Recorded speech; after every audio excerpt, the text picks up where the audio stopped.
Deep in the Nevada desert, an expanse of barren land stretches out under the cover of darkness. It is an incredibly remote, hostile environment.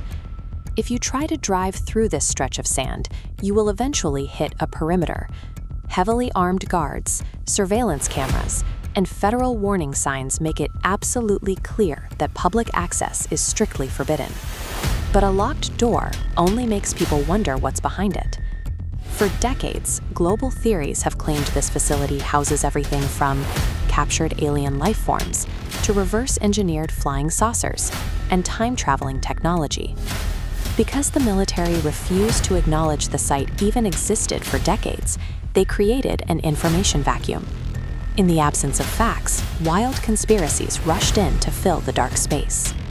To understand what's actually there, look at the map.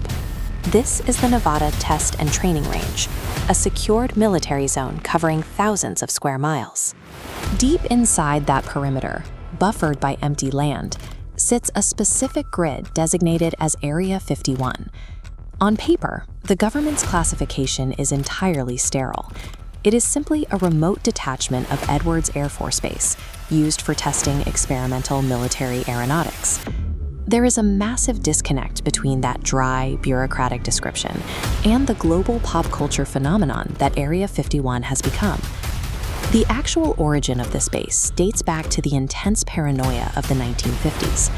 The United States and the Soviet Union were locked in the Cold War, and the threat of a nuclear strike felt imminent. The CIA desperately needed intelligence on Soviet bomber capabilities. Their solution was to build the U-2, a specialized spy plane that could fly high enough to completely bypass Soviet radar detection. Testing a classified plane requires a highly specific environment. The CIA needed a massive, flat runway surrounded by mountains that could block prying eyes. The dry Groom Lake bed was the perfect geological fit. This installation functioned as a secure incubator for national security assets, shielding America's most sensitive flight programs from the reach of Soviet spies. The early testing of the U-2 aircraft presented a unique problem.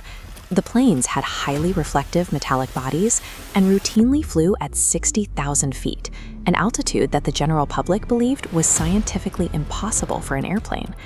When pilots and citizens looked into the dusk sky, they saw the sun reflecting off high-altitude wings, appearing as strange, rapid flashes of light. The military received thousands of sighting reports, but they were bound by strict non-disclosure protocols. Correcting the public would mean admitting to the Soviets that the U-2 program existed, so the government stayed silent.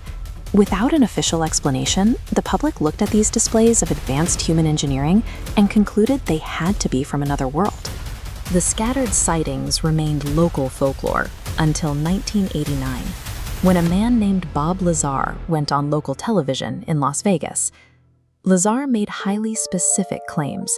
He stated he was a physicist hired to work in a deeply classified underground laboratory called S4, located just south of the main Area 51 military base. According to his testimony, the U.S. military had recovered crashed extraterrestrial vehicles.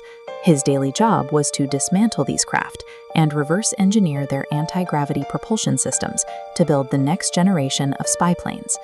Lazar's interviews provided a comprehensive storyline that connected all the mysterious lights in the desert.